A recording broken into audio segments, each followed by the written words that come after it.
Today, we're going to be exploring the art of repair in relationships. Now,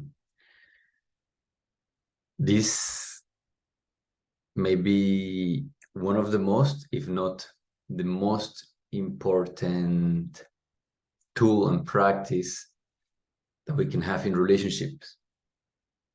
I say this because our relationships can become a place of growth. However, most people become a little too tense, too stressed before they can actually grow. We see this, for example, we start dating somebody new, and then we get to a place where the amount of vulnerability that the relationship is demanding from us, the amount of transformation that it invites us into, is beyond what is comfortable. So we can say, oh, she's not my type, he's not my type. Very often in long-term relationships, a lot of people have like a 3 or let's say a 10-year mark, sometimes much more than that. And it's like every 3 years they go through a different partner. Why? Because at the 3-year point, they touch a place that is very tender within them. And we all have our version of this, our version of getting really angry and pissed off and maybe resentful about what the relationship is inviting us into, because we feel that we want to keep being the way that we are. We don't want to compromise. We don't want to do any sacrifices. And therefore, we leave. Very often, if you're watching this video, you may know already that every time that you leave a relationship, sure, you may feel that you got rid of the problem, but as soon as you start dating somebody else, you realize that the problem stayed. You just picked up a new character for the melodrama, and you see that it will anyways unfold in similar ways. Very often, if the work was not done, then you're faced with very similar challenges. So why is repair important? Because conflict is guaranteed in romantic relationships. I will say in every relationship between humans, because we're two different lives, and we're not life merely at its core essence, where it is just pure energy and we are just one consciousness and we come from the same God or creative source, higher intelligence. Sure, that may be a layer of reality, and it is not the one that we live in most of the time. The one that we habitate, the one that we are embodied in, has boundaries. This is my body. How do you know that this is not your body? Because you can't feel it. But if I touch you, you realize past a certain point that I am touching your body, right? In the same way, we have certain boundaries that create the experience of separation.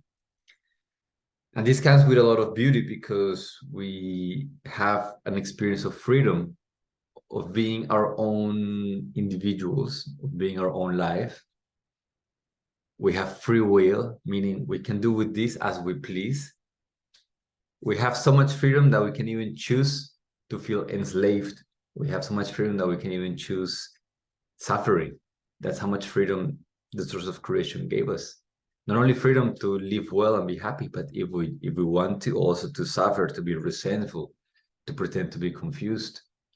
So a lot of beauty in having free will, and a huge responsibility as well. Now, having separate bodies, having separate boundaries, having this experience of separation comes with a price to pay. And that is that in relationship with you, and given our differences, if we spend enough time together, we are bound to meet each other's boundaries. We're bound to run into some friction. And this doesn't mean that it has to be a big argument or a big fight or violence. Those are extreme expressions of friction. But just disagreements. You like hot weather, I like cold weather. You like certain types of food, I like something else. You like being active, I like resting. Within couples, this happens. One person likes to wake up very early, work out, train. The other one maybe It's a little bit more lazy. One is very disciplined with the way that they eat, and the other one sometimes is more relaxed. They like their junk food every now and then. Very often one person is very spiritual and the other one is just not as interested. So friction starts to happen. Arguments, fights, tension comes up.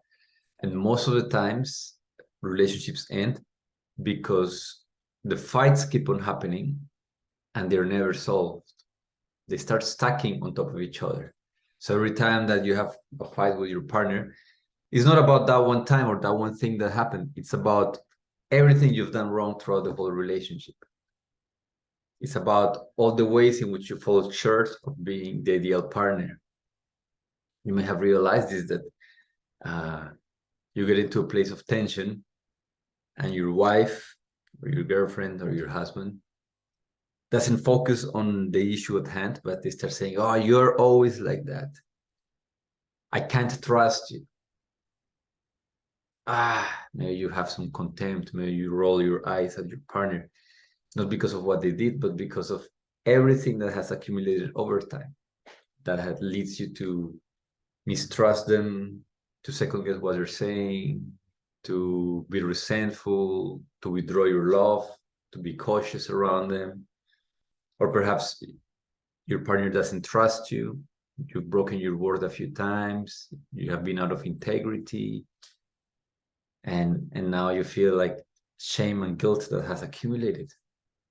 And most couples, they go in spirals. They argue, they have make-up sex sometimes, or they try to navigate just because of the children, just because we've been together for 10 years, then, okay, I'm just going to keep on going.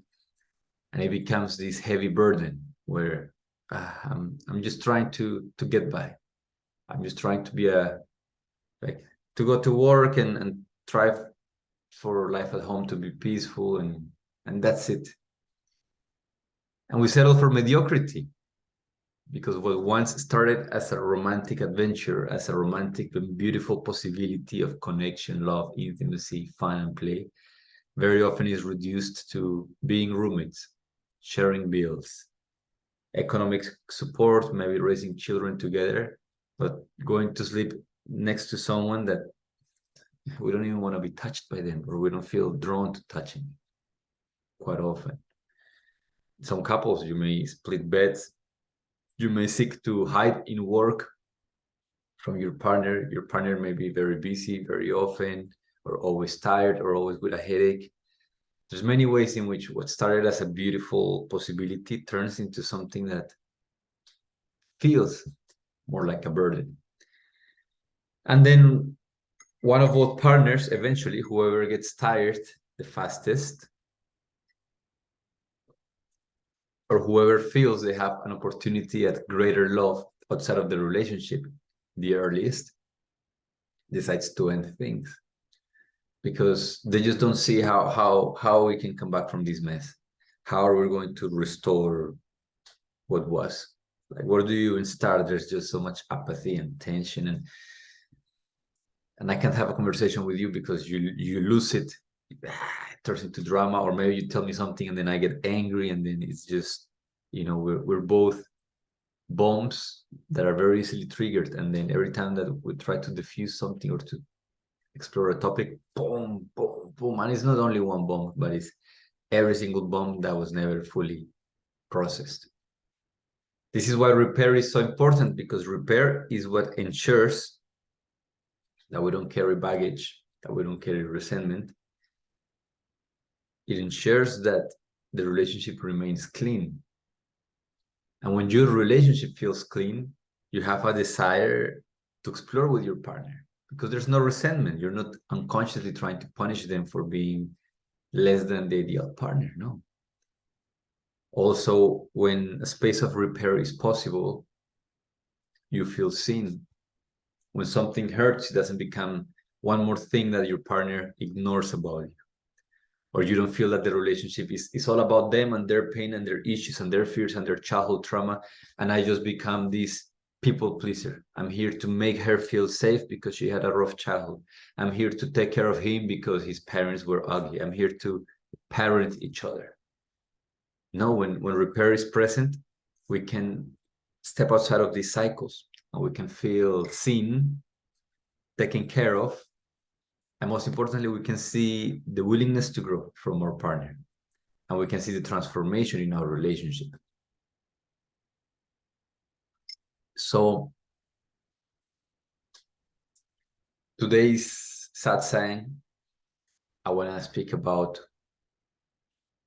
how to repair from conflict, because conflict is guaranteed. It will happen.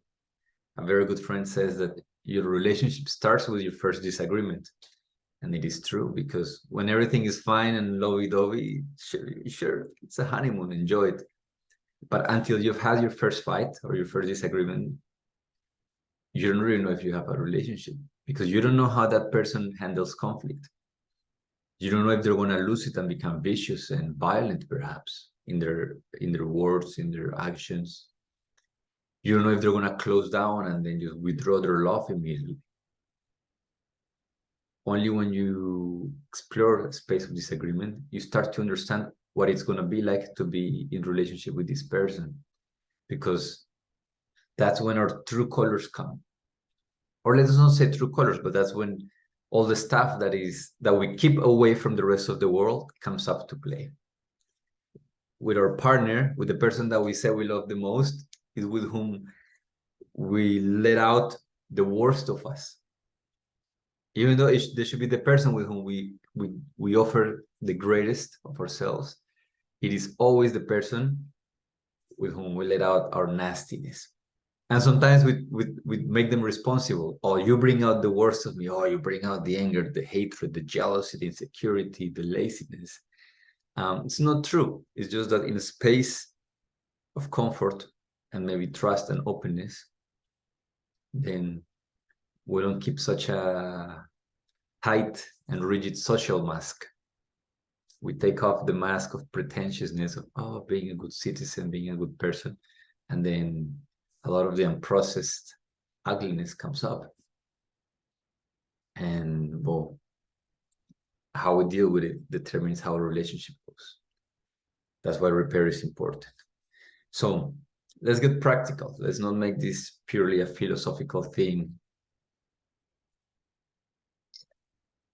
The number one thing about repair, about repairing a space that has turned sour or difficult or emotionally challenging, is you have to be the one that goes first. You have to assume as your responsibility to be the bigger person,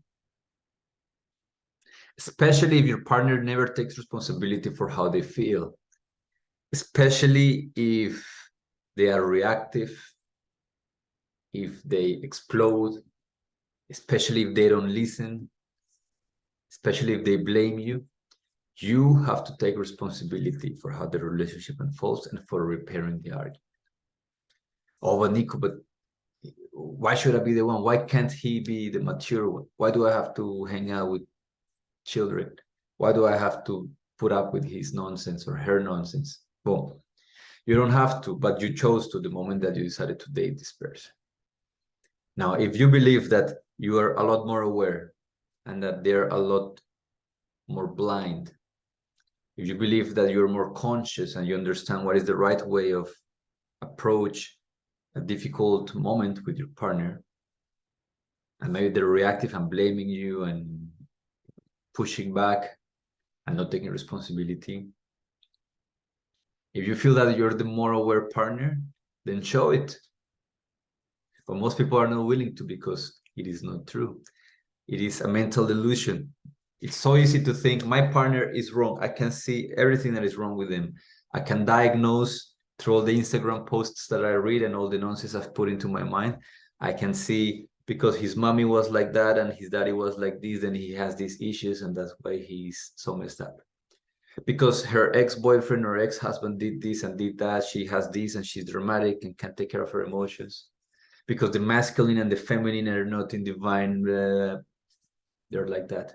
You know, today everybody's a psychologist, everybody's a trauma specialist, everybody understands their partner's deepest trauma, where they come from, what they're like that, what not.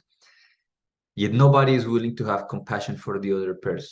Even though they have such understanding, nobody is willing to actually open their heart. Sure, they can dissect them with their mind, put them on paper, and diagnose a bunch of pathologies and the well-articulated reasons behind them. But very few people are actually open to extending a loving embrace, to receiving that person from the heart, not pathologizing them from the mind. Most importantly, a lot of times when I work with couples, when the man or the woman comes and I sense that they think they are the ones that are right, or the ones that are more awake and more enlightened or aware, it is often not like that. They're more judgmental, that's for sure, more in their head quite often. And therefore they judge that their partner is a bit more in their body, expressing their emotions, and they think, oh, they don't know how to manage their emotions, perhaps, but you don't know how to get out of your head, which is perhaps worse, because they're connected to a deeper truth in their body. Maybe they don't know how to articulate it in a healthy way, but you're caught up in your delusions. And the worst of all delusions is to think that you are right and they're wrong, to think that your partner has something to change, that your partner has a problem, and to see yourself as the good one, the savior, the healthy one that just happened by accident to date an unconscious man, an unconscious woman. And maybe you need to rescue them. Maybe, oh, I need to be their coach, their healer, their spiritual guide. I'm here teaching them how to be more loving. It's not true. You never end up in a relationship where you're above one another. You're always in a perfect dance, which means there's a role that you're playing. And the less that you think that you have a role to play in what's happening, the more that for sure you're playing something, because you're unaware. So not only you don't see your responsibility in what you created, but you're not willing to consider that there may be part of that is your responsibility. So the first thing when it comes to repair is taking full responsibility and deciding, I'm going to be the one that repairs this relationship. Oh, why can't be the ones? Why can't they be the ones that go first? Well, if they could, they would. And maybe they can't right now, or they don't know how. Maybe you are the more conscious partner, meaning lead by example. Stop complaining about them. Stop expecting them to be the more aware ones. If you're the more aware one, if you feel that you understand relationships better, you have a healthier emotional expression, you've gotten support, you have educated yourself around proper communication, etc., etc., etc., then you go first. If you have more resources available to you, you should be supporting your partner when they're in a state where they're overwhelmed and or under-resourced. So what does this look like? Well, it looks like putting your ego aside, maybe for a moment, maybe for a few hours, maybe for a few days. And this is why it's so difficult. Because to repair an argument, a fight, a breakage in the connection, to fully repair it, you have to arrive to a place where it makes total sense to you why they did what they did, why they are the way they are. And not at a cognitive level, but at a heartfelt level. You have to come to a place where you validate fully what's going on with them. And most people are not willing to do this because they think that if they're right, I am wrong. And I'm always right. Wanting to be right will kill your relationships. You get to be right, but you don't get to be in a relationship at the same time. You don't get to solve any argument. You don't get to create a space where the other feels seen, heard, understood. And this is not about who's right or who's wrong, but this is about accepting and embracing another's truth. Not because it is your truth, but it is theirs and it is their experience. One of the things, for example, that people get wrong is their partner tells them, I'm annoyed, I'm upset, I'm frustrated, I hate that you did this. And then the other person starts defending themselves. Oh, no, but no, you misunderstood me. No, that was not my intention. No, you don't understand. It was not like that. It didn't happen like that. Why are you feeling like that? You shouldn't be feeling this way. And the breaking starts to happen. Because we're telling someone is telling us, someone is telling you their truth, their reality, how they experienced that difficult, painful situation with you. And instead of you being curious to understand, how is my partner seeing me? How are they seeing the world? Doesn't mean that this is how the world is, but it means that's how they see it. Instead of doing that, you start just bashing, destroying, attacking, belittling, or invalidating their experience. And you get to a place where the conversation won't move forward. If someone tells you, I'm upset, I'm hurt, even if they tell you, you hurt me, you fucked up, and you start defending yourself, you've lost already. You have to get to a place where you understand that what's being communicated to you, it's their truth. And your role, first and foremost, is you put your own ego, your own righteousness, your own defensiveness as well aside, and you make it your priority to seek to understand the other. Meaning, you receive things with openness. You do your best to step beyond and outside of judgment, and to put yourself in their shoes. And this means that you have to come to a point where you can actually see how their version of reality makes complete sense. And I didn't say that their version of reality is truth or is right, but it makes complete sense. It is perfect that they felt that way, that they see you that way, that it bothered them in that way. You need to get to a point where you can truly understand and see that the way in which they're experiencing this moment makes total sense. And you cannot do this if you are here trying to defend the situation from your own angle. It's not going to happen like that. So the first step is you have to decide that you're going to be the one. You're going to be the bigger person. Why? Because you can. That's it. That's the only reason that you need. You decide, I'm going to be the one. Maybe you are dating a partner that is a bit immature. You already made that choice. Are you going to resent the choices that you made and make it about them? Because it was your choice to date them. Or are you going to take responsibility for your choices and understand, all right, I chose a partner that hasn't done a certain amount of work around their communication, around their triggers, their insecurities. You take responsibility and you lead by example. Meaning, if you know better how to address an argument, how to bring compassion and understanding, especially if you're in a moment where you really wish that they understood you, you really wish they listened to you, you really wished they were compassionate with you. In that moment, it is part of your spiritual practice to give to the other that which you feel deprived of, that which you wish they gave you. Maybe you're closed off and you wish they reached out and tried to solve things. That is the moment when you have to reach out and try to solve things. You wish they understood you, you wish they listened to you. That is the moment when you have to focus on understanding them and listening to them. And it's very hard because you want to take care of yourself. You're concerned about me.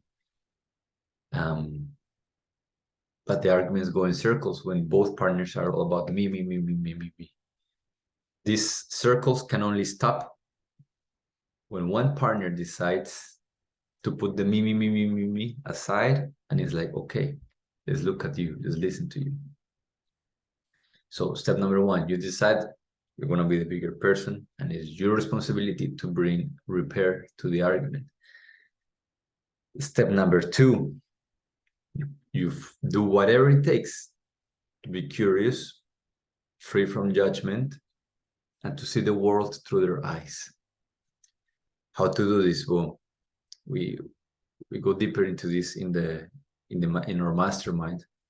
But a very quick and simple way is, let's say, when you're judging someone, every time that you have a judgment about anybody, especially about your romantic partner, is because you don't understand what they're standing for. So, for example, growing up, I used to be very disorganized. I used to party a lot. I used to drink a lot and be very friendly, throw a lot of house parties. I was a party guy. My parents felt like they used to judge me a lot, as their judgments: Nicolas is irresponsible, he's wasting money, he's ruining his health, he's drinking too much, like irresponsible, careless, inconsiderate with the neighbors, with the music, right? They had strong judgments. Now look at my parents, and I will see my dad being a bit of a workaholic. And I will think like, oh, he's a workaholic, he's disconnected, he's emotionally unavailable, he is obsessed with taking care of others, leaves himself last. Maybe he's too concerned with just survival and not enjoyment of life. He's disconnected was my biggest judgment. And like this, for most of the years of me growing up, in connection with him, I would feel like, oh, he's disconnected. He's, addicted to discipline and responsibility at the cost of joy and fun. And he would look at me through the lens of, immature, party, responsible son. There was a lot of love present, but my judgments of him and his judgments of me got in the way, because he will say something and I'm thinking, like he's being annoying, he's being like forceful with his discipline, with his responsibility, with structure. Maybe I will have fun, and I could sense that there was maybe also sometimes some closure from him, like, of course, Nicolas is being irresponsible. Now, this happened because none of us was willing to look at the other and ask ourselves, what is he actually standing for? For example, I didn't see that my dad, growing up in so much poverty and taking care of my grandma and my aunt and a lot of our family, he was standing for food being there on the table for his whole family. He was standing for his family not starving. He was standing for creating wealth so that his children and hopefully family members and his partner will not have to suffer poverty in the way that he suffered it. He was taking a stand for being organized, productive, and having a life that was meaningful and impactful for a lot of people. He was not being the annoying dad that was disconnected. He was standing for a life of responsibility, of service, of caring for others, which deep inside I wanted, and at that age, at younger ages, I didn't have access to. And I didn't have access to those because I was judging the way that it looked like from my perspective. And in the other way, in the same way, he didn't see that I was standing for enjoying life, for not stressing about little things. I was standing for being authentic in the face of other people judging me. I was taking a stand for pursuing what I thought was fun and pleasurable. I was standing for enjoying life, which he couldn't do because he was judging the way that it occurred to him. So he saw, as long as he kept this judgment about he's irresponsible, deep inside he kept himself from enjoying life because it occurred to him as being irresponsible. So do you see, the moment that I get to see what the other person stands for, I create an opening in my heart where I understand why they are the way they are, why they're doing this thing that I feel closure about, which is the judgment. And it gets transmuted into, oh wow, I can see they're standing for something that I also want. A lot of times when your partner, maybe she gets upset at you, you can think, oh my God, she's being dramatic, she's being intense, she's being annoying. What is she standing for? She's standing for being respected. She's standing for you being a bigger man. She's standing for you being conscious. She's standing for your relationship being a beautiful space. She's standing for the house to be kept like a temple. She's standing for you to be a man of your word. From your perspective, it looks like nagging and complaining, but I'm sure there are more beautiful ways that she can offer that. But if you see what she stands for or what he stands for, you can drop judgment. So every time that you're about to repair something, see what your partner is standing for. If you feel judgments, if you think they're wrong, that is a doorway for you to ask yourself, what is he actually standing for? And you may see that you're both standing for the same thing. Number one, and then curiosity. You want to really understand why your partner is upset. Now, you being the one that chose to repair the argument means that you go last. Doesn't mean that, okay, I'm going to repair this. Hey, come here, I need to talk to you. You did this, you did that. I feel frustrated because you're always doing this and I don't trust you and you're dishonest and you break your word. It's not like that. It's not that you get to vent first. No. You get to be the first that creates a space for the other to resolve their side of the pain and the suffering around that exchange. So going first means that you actually go last. It means that you will make sure that they feel seen, heard, understood before you do. Even if it hurts you first, because here we become kids. Well, but he did this first. I've had so many of these with my wife where she said something and I'm upset, like, and I tell her, you're being disrespectful. And now she's hurt that I told her she's being disrespectful. She's like, well, you could have said it nicer. Now I am hurt that she's hurt about me being hurt. And then we just go back and forth. And then at the end, I'm thinking, I was the one that was hurt first. And I want to just voice what was bothering me about how she communicated. But she's not willing to listen because, maybe she was hurt first and that's why she was disrespectful. Maybe I didn't keep my word. Maybe I treated her in non-verbal in a way that was dismissive.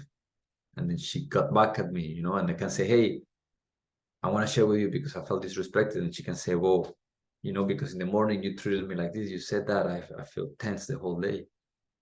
You go back and forth. You may have experienced this, that when there's a big argument, especially, you don't even know where it started, but both of you have pain around the original situation. And now there's pain about how we are both reacting to the situation. And then there is pain about our inability to navigate it in a healthy way. So doesn't matter who's first. She punched me first, mommy. No, it was him. We become like kids. It doesn't matter. Even if your partner insulted you and pushed you and something happened that caused you pain first, if you're the first one that goes, if you're the one that is choosing to be the bigger adult, you put your pain aside and you let them go first. without judgment, and with curiosity. So with curiosity means that you really seek to understand, and you may need to breathe throughout this process, because they're going to tell you something that clashes against your perspective of reality. From their experience, they may even say, oh, you said this, you did this, and you may think, hey, wait a second, it didn't happen like that. I didn't say that. They may put words on your mouth that you didn't say. This is not the time to correct. If they said that you said that, understand this. That's how they heard it. Doesn't mean that you use those words. There's no point in correcting them. No, I didn't say that. I said this. There's no point in proving them wrong or trying to remind them of exactly what words you used. What they're saying is not that you said this or that you did this. What they're saying is that this is how I registered it. Through all my filters of pain, of trauma, of karma, all my vasanas, my tendencies, my fears, my insecurities, my family history, my current state of tension, my dysregulated nervous system. This is what I heard. This is what I heard you say. So never interrupt to correct. If they tell you this is what you said, this is what you did, understand that it may not be true. You may remember that that's not how it happened, but it is how it happened in their world. It's how they remember it, which is all that matters, because we're not here to argue what's the truth, what's the universal truth. That's a lost cause. We're here to understand that person's truth. So you ask questions like, I would love to understand, like, what about this hurt you? Oh, you're always like that. I cannot trust you. Oh, is this the first time you feel like this with me? No, I felt like it this day, this day, this day. Oh, wow. And what came up for you in that moment? Oh, I just feel a lot of anger, a lot of sadness. What are you sad about? Oh, I don't know. I'm sad about not feeling cared for, protected, or cherished, or celebrated by you. Oh, wow. Is there something else to it that came up? And you really tried to dig to get a full picture. What about what I said? Oh, just the way in which you said it. And you can ask, was it the tone of voice? No, it was you were not even looking at me. You were just busy, and then you just spoke to me like this. Oh, okay, I understand. And you really want to understand what about what you did hurt them? How did you feel? Oh, I felt like you don't care. Oh, and you, through curiosity and empathy, you try to put yourself in their shoes, like, until you get to a point where it makes sense to you. Like, wow, I can see. Like, thank you for sharing that with me. I can see how that occurred to you, which leads us to the third step. Okay, so first step, you decide to be the one. You become the bigger person. Step number two, through curiosity, free from judgment, you decide to fully understand them and their pain. Now, number three, once you feel that you have fully understood it, and you will feel it because in your body you feel like, oh, if you have the sense that maybe they're right, maybe I did something wrong, or not I did something wrong, but maybe they're right, and maybe there was something what I did that actually caused them pain. If you have this feeling, you're on the right track. If it's just from your head and you're like, oh, I just want to get through the steps that Nico gave me so they can stop annoying me with their arguments, it's going to be felt, especially if you're the male and she's a woman. If the understanding is not coming from your heart, yeah, it's going to be very hard for you to actually repair the space. You have to sink in and allow yourself to feel what she's feeling or what he's feeling. And once you feel like, oh, I get it, I can see how that hurt, then you proceed to step number three, which is validation and acknowledgement. Like in this place, you reassure that their experience was okay. And I'm not saying was the truth or was ideal or was healthy, but it was okay. It was perfect. They had it. Then you say, oh wow. And then you tell the person, I can see how, and then you proceed to narrate everything that happened from their perspective. I can see how you've had such a long week, and given what you were sharing with me the previous days and how exhausted you were, I can see how me not clearing out the dishwasher and taking out the trash was disrespectful and inconsiderate. And I can see how since this is not the first time that it happens for you, I can totally understand that you feel disappointed with me. And it makes sense. In a way, I feel disappointed that I forget about my own commitments, my own agreements. I can see how it is hard for you to trust me when I cannot keep my words on small things, and how this puts an additional burden on you, besides the work, besides you taking care of the kids, besides everything that you're already going through, to feel that your partner, I can imagine that to feel that your partner is not on your side may feel quite heavy and maybe lonely. And here you wanna use words of, I can see how, I could imagine that, it makes sense that.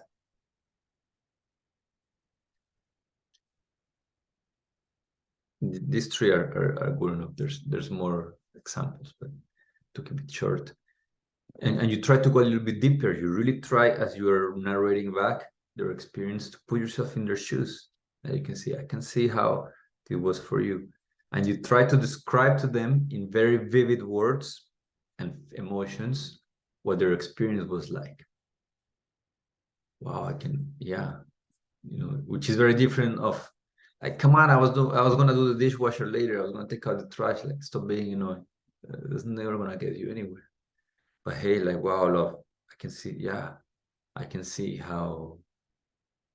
And if you actually feel it, take ownership. Yeah, I can see how I have not been very supportive at home, and I can see how that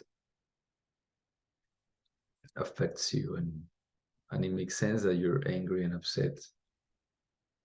And I wish I had been more conscious. What is going to be the next step? So in this step, you want to reflect everything back. I understand. It makes sense that I can see. I can imagine that because of what happened, you probably don't feel much trust from me right now. Or I can imagine that this is very hard for you, and it took probably a lot of courage for you to bring up this conversation. Or I can imagine that right now you don't want to talk with me, and you're probably feeling a lot of pain and frustration and mistrust. Or I can imagine that you're probably thinking that it's going to be hard to trust me moving forward, and it makes sense. I just want you to know that I understand.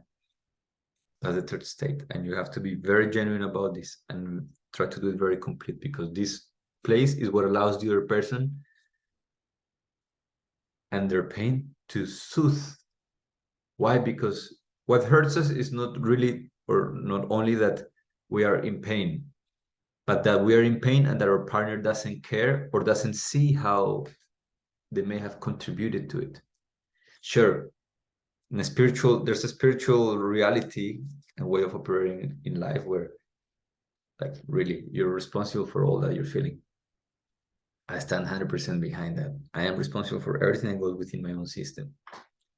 And I take full responsibility for that, no matter what my partner is doing, pleasant or unpleasant.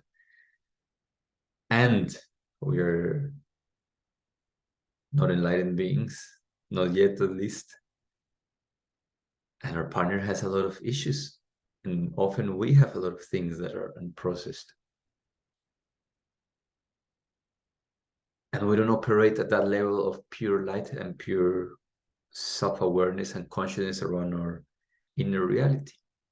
Maybe we spend most of our time there, hopefully, and there are moments in which external reality does influence us.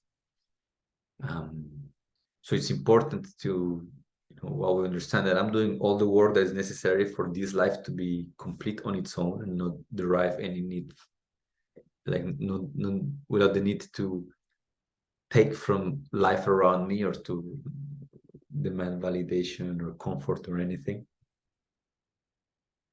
Even though that is the direction in which you want to go, because ultimately that's the only way in which you become free. You want to honor and acknowledge that while that happens, we're quite interdependent. And what that means is that when the fabric of the other moves, ours is bound to move as we become our own life, which is a spiritual journey. So while we become our own life and fully settled in who we are consciously, we're still pretty much, there's still an umbilical cord that is tied up to mommy, daddy, our friends, our partners. We're very interconnected. Nothing wrong with that. But it means that we have an impact on others.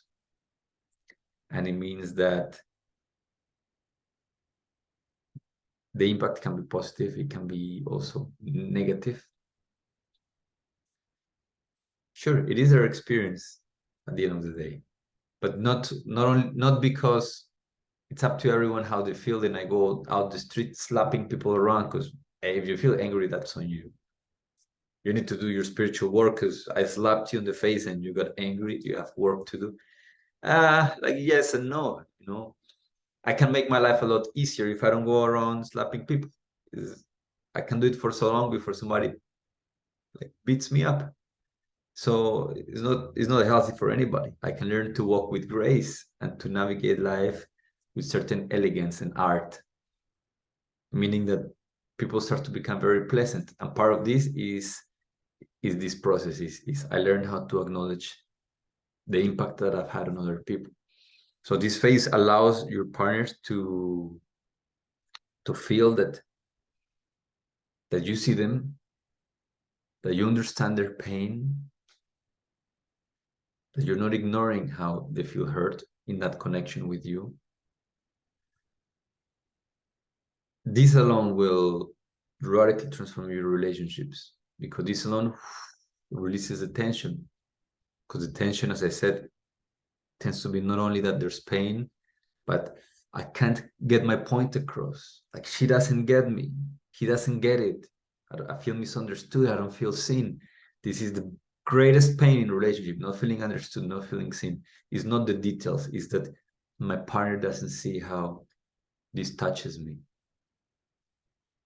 So third stage, you ensure that the person feels seen, heard, validated. And then step number 4, which is actual repair or resolution. And the way that it goes is,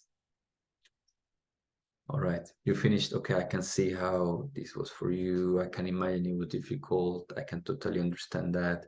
It makes sense.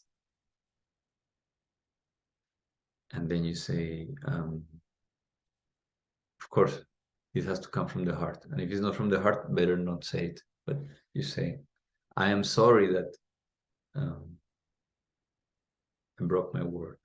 Like you put your ego aside and you acknowledge the ways in which your partner was right. I am sorry I did that. I'm sorry I was inconsiderate. Or if you don't feel sorry for what you did, don't apologize, but then you can share what you wish you had done different.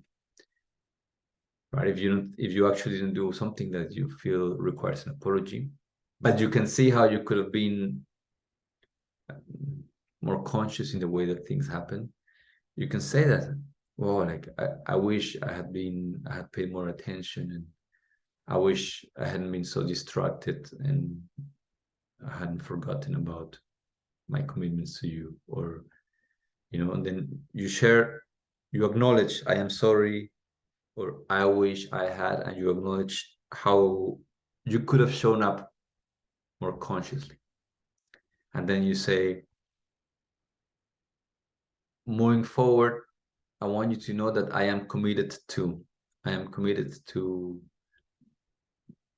honoring all my agreements, to keeping my word. I'm committed to being considerate and thinking about you before I do X, Y, and Z. Like basically you're telling the person how things are going to be different.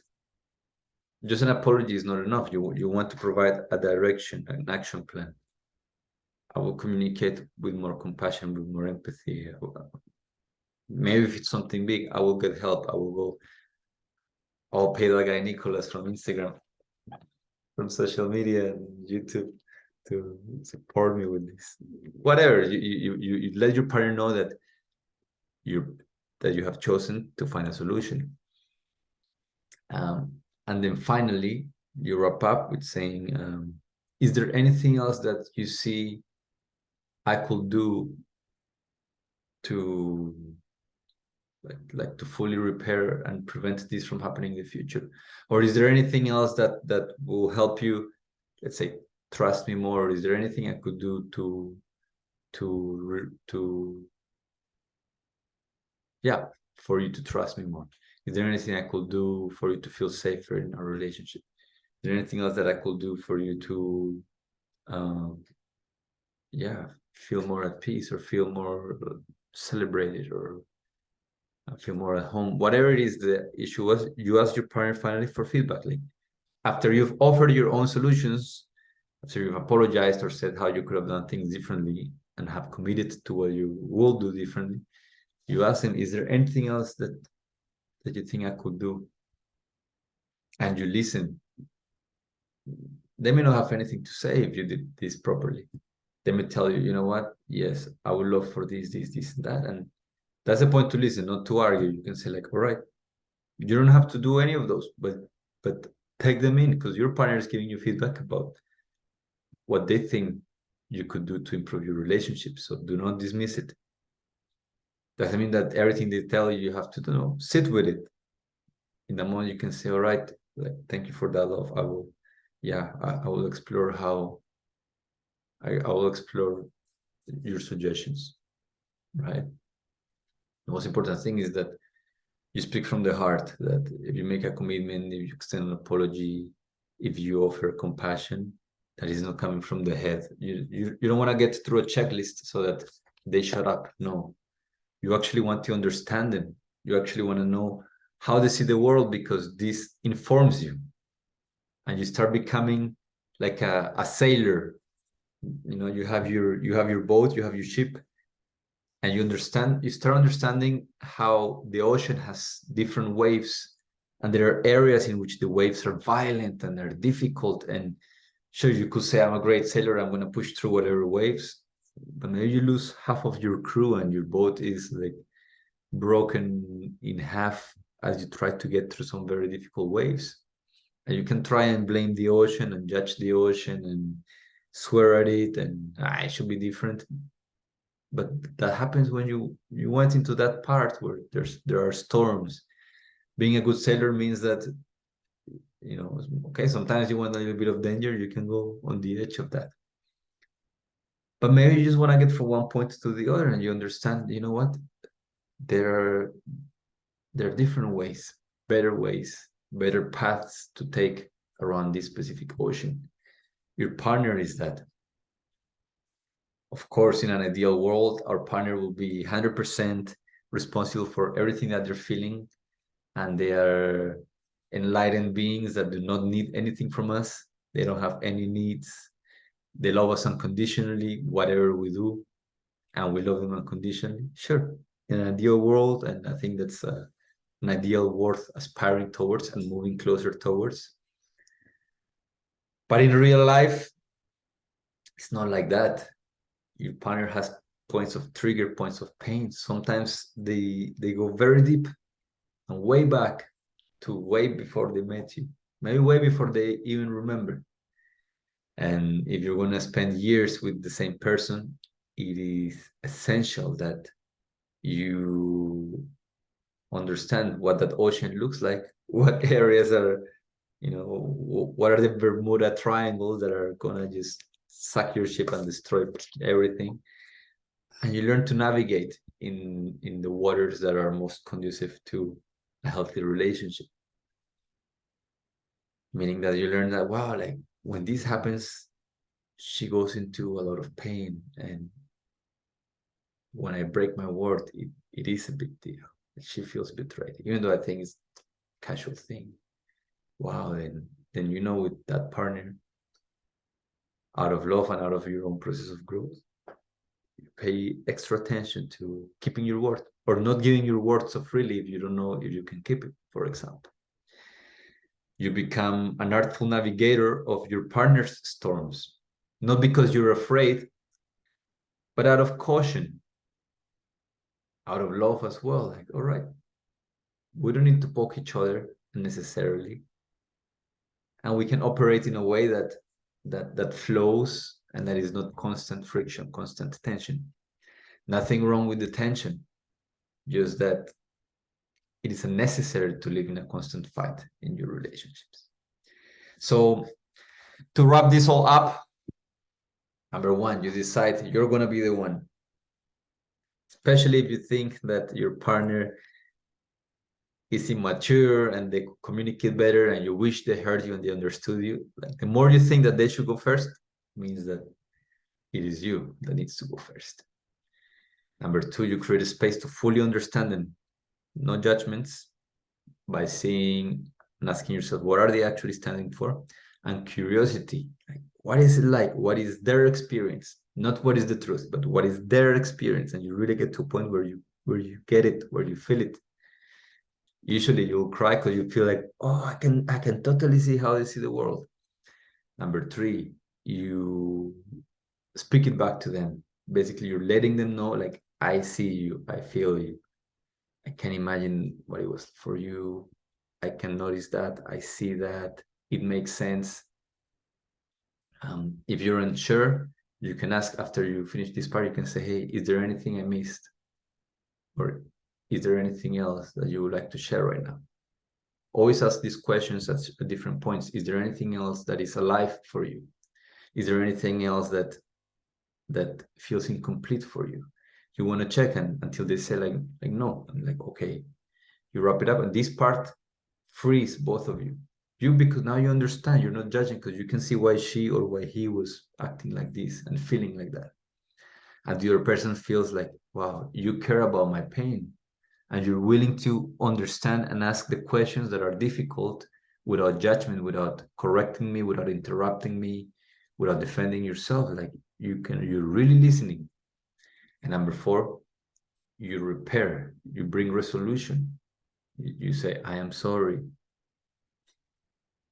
I wish I would have done this different. Moving forward, I commit to, and you share the ways in which you actually commit to. And then finally you ask, is there something else you think I could do so that you could trust me more? Whatever it is, you ask your partner for their own suggestions. Sometimes they'll come out with genius ideas, sometimes with ideas that you may consider. But if you did everything properly, they'll say like, no, like that's all, thank you. They'll say like, wow, I appreciate it. And you may be asking yourself, all right, Nico, I've done this, but what about my pain? What about these hurts too? You will be surprised, because once you have completed this cycle, you have modeled for your partner what it's like to bring repair, to bring love, to bring compassion, to bring understanding, to bring true listening. Especially if you feel that you're more conscious than them, you're now leading by example. You're teaching them what it's like to fully be present and hold space for somebody else. Very often, without you saying anything, just at the end of this, it will come naturally from your, and I've seen this so many times, it will come naturally from your partner. Like, after you say that, they'll be quiet and they will say, you know what, I'm sorry I talked to you like that. I'm sorry I say that. It wasn't nice. Like they'll go under now, like they'll acknowledge, or they'll let you know that they also understand how this was difficult for you. It may not always happen of their own accord, and if you feel that what you have inside could really benefit from your partner extending the same amount of listening and openness to you, I will ask for it. They may not know how to do it. They may not have watched this video. You can send it to them. Don't send this to your partner if right now you're arguing. But when you're in good terms, you can say, hey, you know what? The other day I watched this video by this guy, and it helped me navigate arguments with you better. So if you're going to share this with somebody or anything about relationships, don't do it when you're fighting, because when you're fighting is like trying to control or to change the other.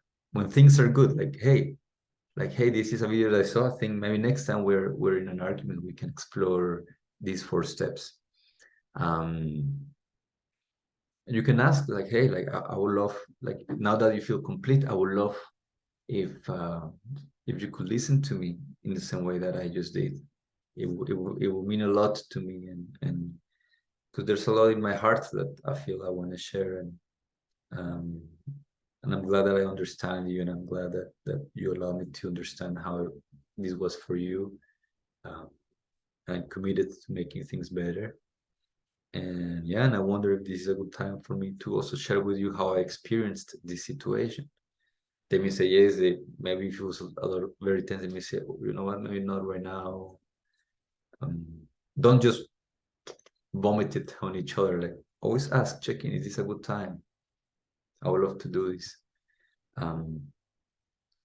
You may find that they are very willing to listen, because now they're not drowning in their pain. Before, nothing you say would have been heard, because when we don't feel heard, we don't want to hear the other. And it's a cycle that can't be broken unless one person decides to break it.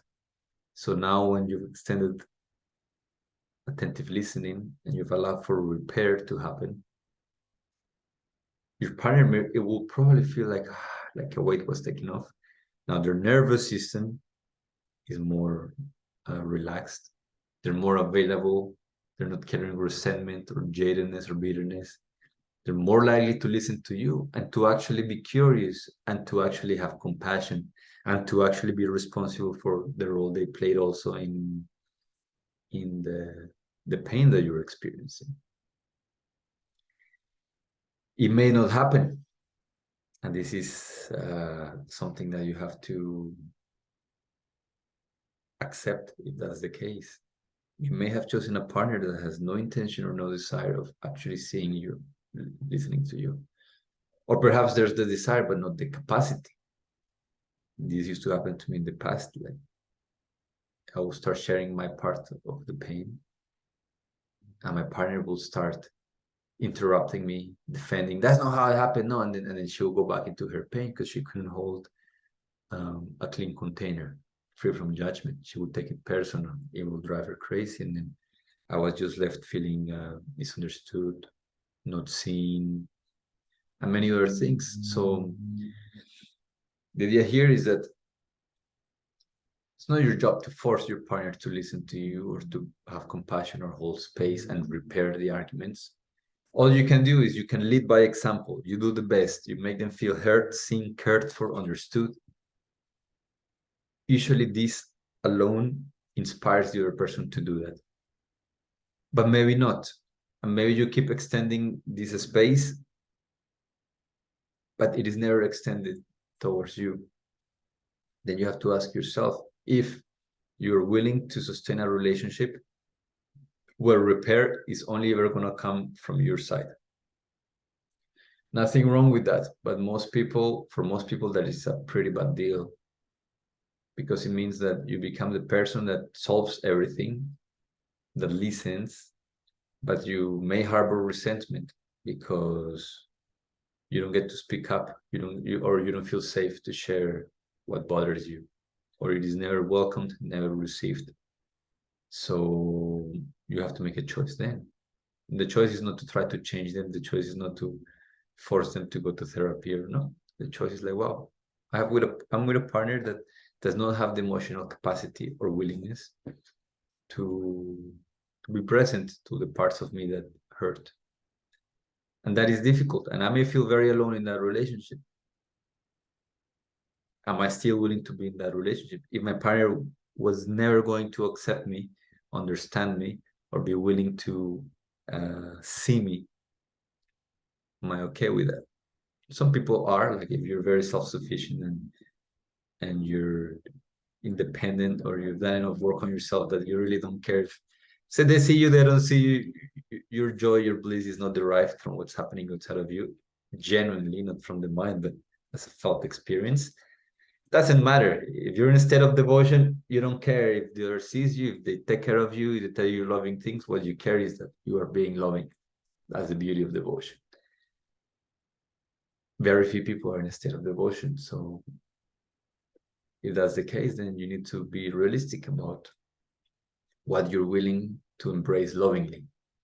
And the answer may be that I can't.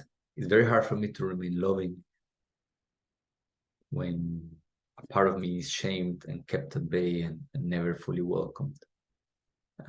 Then that means that the relationship may be beyond repair, meaning that one person is not willing to dance with you, and you're not willing to carry the weight of both alone. That is a choice that you have to make. You can, maybe you're willing and you're happy to do so. But if you feel that you're resentful, jaded, constantly feeling unseen, unheard, then it's important that you have a conversation with your partner and you say, hey, I would love to feel seen, and this is how I'm feeling, and you share that with them.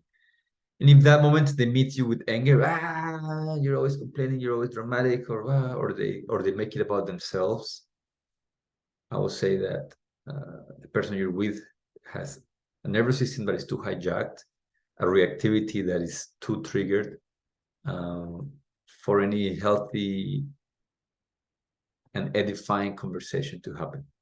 And it may be a person that is used to taking and is looking for you to be a parent and not a partner, looking for you to be the parent that regulates their emotions, that tends to their needs, but is not willing to accept that having a relationship means that I make space for the other's needs. So if you're someone that has a tendency of suppressing your own needs to please other, please check this, because there's a lot of people that they're out there, and they think that being in a relationship means I get my needs taken care of, I get seen, I get heard, I get loved, but I don't need to do anything. There's a certain entitlement that is present in many different cultures. This turns quite ugly down the road, because you end up becoming the parent, you end up suppressing yourself just to keep the relationship, and many people resort to vices, addictions, workaholism, some form of coping. Because if my emotions, my feelings, if what is heavy is not welcomed at home, I need an outlet for that. It's gonna be through drugs, through alcohol or substances, working out, working too much, sometimes other partners that do see you, cheating comes into play. It leads to a lot of chaos. So my recommendation would be that unless you think or you feel that you're an enlightened being and you really, really, really are in a state of devotion, and you honestly don't care if your partner sees you, doesn't see you, asks you how you're feeling or not, unless that's how you feel, you want a partner that is willing to be present to you, is willing to listen, and is willing to repair when things are not broken, but a little dented. Okay. I hope this was useful. This is a very practical thing. If you implement this in the next discussions or difficult conversations that you have with your partner, you can trust me that your relationship is going to be transformed forever, all of them. And I would love for you to comment on this video below if that happens, if you practice any of these and what happens. Like, hey, Nico, that was great, or they reacted in this way, or my relationship changed like this. I would love to hear in the comments below how you experience this. Yes, and feel free to share it with your partner if things are well. Not if you're arguing right now, but if things are well, share it with them and tell them before you share. Say like, hey, like I was watching this video from this guy that works with couples and relationships, and he suggested a very interesting idea of how to navigate a difficult conversation. Maybe we can watch it together, or maybe you can watch it at some point, and we can practice. Maybe the next couple of times that we have a difficult conversation, we can see how it goes, because I think that it will make things a lot easier. And I know that sometimes I have a hard time understanding you, but I think now I have maybe a bit more of a map on how to do it. I find it hard that someone would say no to an invitation like that. So thank you once again. The power of repair is necessary. Without this, you can have all the polarity teachings. You can be Mr. Macho Man. She can be the dancing divine goddess and feminine priestess of whatever. You're not gonna want to have sex with each other if there's resentment, if your heart is closed off, if you really don't feel seen, heard, cared for. No matter what you do, you can do everything else perfect, and there's no capacity to give or to receive if we're closed off. And we close off when we feel that we can't repair the things and the moments of tension. So make good use of this. This has taken me over 30 years of trial and error to learn. And yeah, I hope it was useful. I love you. Stay tuned for these sad songs. I hope you're enjoying them. And yes, talk soon.